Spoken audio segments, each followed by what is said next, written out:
Welcome back to the Explainer. So, let's just jump right in. Imagine building a billion-dollar company with no proprietary tech, no unique product, literally zero patents.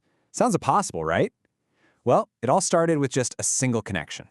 Andela is the perfect example of this.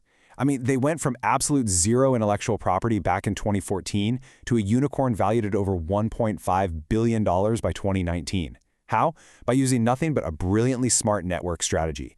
And that exact strategy is what we're breaking down for your exam today. Okay, here's our syllabus for today's focus review, so you can absolutely crush topic 26. We're going to hit the core theory, the 3 pillars, that all-important 5-step exam formula, the OLI versus LLL showdown, and finally, a mock exam quiz to lock it all in. Section 1. The core theory. From Balagan to boardrooms. Let's start with a quick street analogy to really ground this concept. Imagine a fresh Unilag grad landing an internship at a Lagos fintech. On day 1, she has zero competitive advantage. She knows practically nothing about real-world finance. But she strategically links up with the CFO. She leverages every single meeting to absorb knowledge. Fast forward 2 years, and she's running her own fintech because she institutionalized absolutely everything she learned. Now, the formal academic name for this survival strategy is John Matthews' 2006 LLL framework. He designed this specifically for what he calls latecomer firms. You know, those companies from emerging economies that enter the global market already at a massive resource disadvantage. They don't have the inherited wealth, the massive brand power, or the patent portfolios of Western multinationals. So what do? They have to literally build their advantages from scratch, entirely through network relationships. Moving on to Section 2, the 3 pillars, linkage, leverage, and learning. Let's look at exactly how Nigerian latecomers execute this specific playbook. Consider these 3 major Nigerian players who executed this flawlessly. First up, linkage. This means deliberately plugging into global networks. You don't just sit around waiting to be discovered, right? Andela linked up with Silicon Valley through Y Combinator. Paystack did the exact same thing in 2016. And BUA Group? They linked with Sinoma, which is China's largest cement plant builder. Second is leverage. This is about extracting exactly what you need from that new connection. Paystack leveraged Stripe's investment to study their payment API, while BUA leveraged Sinoma's world-class engineering to build plants at a fraction of the usual cost. But here is the absolutely crucial point, and this is what you really need for the exam. The 3rd pillar, learning. This is what separates the firms that just survive from the ones that eventually lead. Andela and Paystack didn't just borrow knowledge for a bit. No, they institutionalized it. They made it a permanent internal capability. Andela built this massive 1,800-hour internal curriculum to permanently lock in Silicon Valley engineering standards. Paystack absorbed global payment architecture so deeply that Stripe actually ended up buying them for over $200 million. They successfully turned a borrowed advantage into an owned, permanent capability. All right, Section 3, the 5-step exam formula. Let's take all this theory and build it into the exact formula you need to master this MVIA MBA 8101 exam question. Seriously, jot this down, because walking through these 5 steps is literally your cheat code for a top score. Step 1. Define Matthews' LLL as an internationalization strategy for latecomer firms. Step 2. Model the 3-stage cycle: linking, leveraging, and learning. Step 3. Apply it locally. Use our examples like Andela, Paystack, or BUA. Step 4. Acknowledge the local friction. You know, things like how CBN Forex regulations complicate financial leverage, or how the JAPA brain drain means your highly trained engineers might emigrate before their learning is fully institutionalized. And finally, Step 5. Conclude by emphasizing that LLL is entirely about advantage creation.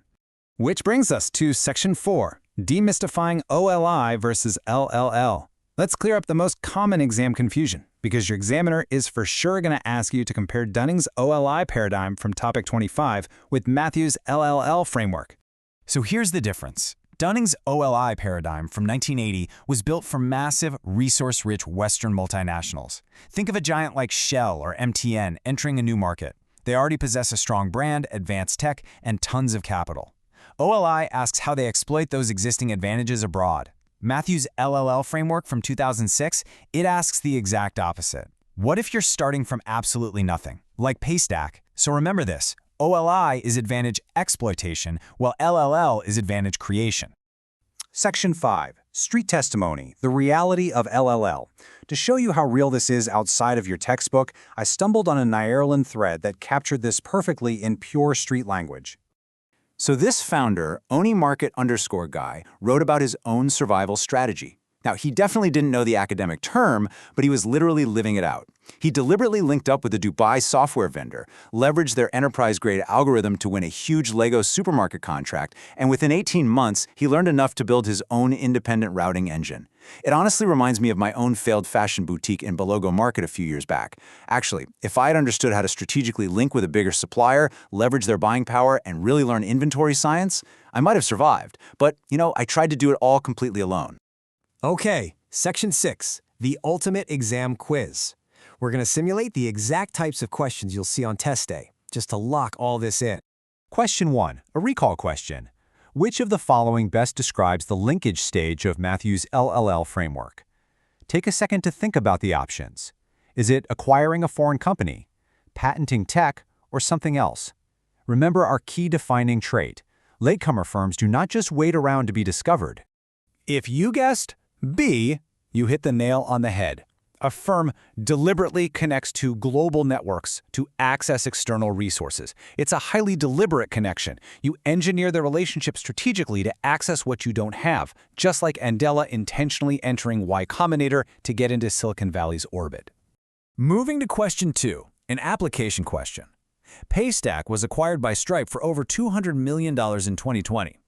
Which LL stage best describes Paystack's use of Stripe as an early investor in its 2018 Series A? Think about how they used a connection they had already made in 2016 to extract technical credibility 2 years later. The answer is B, leverage. They were extracting technical architecture knowledge and credibility from Stripe's investment.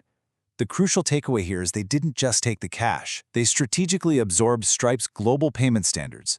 The learning stage came a bit later, when they institutionalized that knowledge to build a system actually worth acquiring. All right, final question. Question 3, an analysis question. Compare OLI and LLL. For which type of firm is each more appropriate? This is where you prove to the examiner that you truly understand the foundational difference between these two competitive starting points. And the correct answer is B. OLI is for resource-rich incumbents from developed economies, while LLL is for latecomer firms from emerging economies building advantage through networks. The key here is proving you know that Dunning and Matthews address two totally different realities. OLI assumes you have the resources ready to go. LLL is for when you're starting from behind and have to build them up yourself. Section 7, the global horizon. Let's zoom out and see how this builds a massive long-term strategy, not just for single companies, but for whole nations looking to compete globally. Matthews originally built this entire theory by studying Asian giants. Take Samsung in the 1970s. They had absolutely zero semiconductor tech. Zero.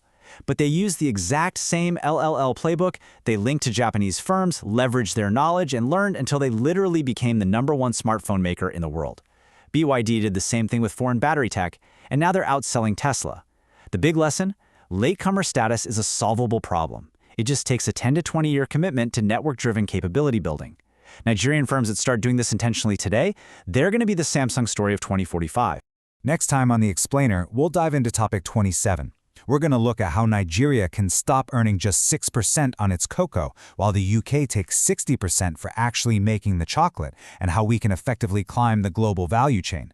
But until then, I want you to ask yourself, are you ready to commit to the 20-year LLL game to turn today's borrowed knowledge into tomorrow's global dominance? See you next time.